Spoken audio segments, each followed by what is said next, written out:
پھر آخر کار وہ دن آ گیا، مولا حسین کو گھیرا ڈال لیا گیا۔ اس 72 نفوس کربلا میں موجود، کوئی گھر کے لوگ تھے، کوئی خادم تھے، کوئی جان نثار تھے۔ دشمن نے گھیرا ڈال لیا۔ رات آخری 10ویں کی رات چڑھ پڑتی۔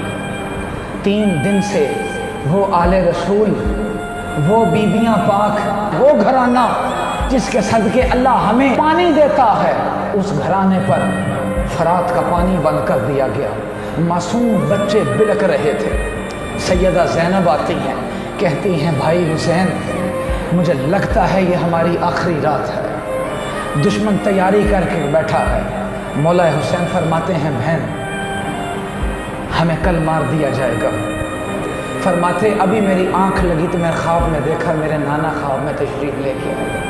کہنے لگے حسین آسمانوں پر تیری آمد کی تیاریاں ہو چکی ہیں، ہم سب تیری آمد کے منتظر ہیں، کل تو ہمارے پاس آ رہا ہے۔ ایک تیاری زمین پر ہوئی، ایک تیاری آسمان پر ہوئی۔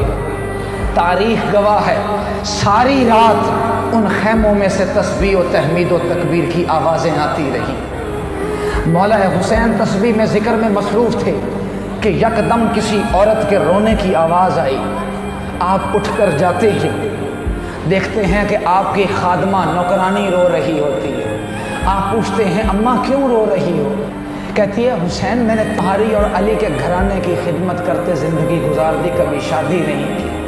کاش آج میرا بھی کوئی بیٹا ہوتا تو تیرے ساتھ یہاں پر کھڑا ہوتا،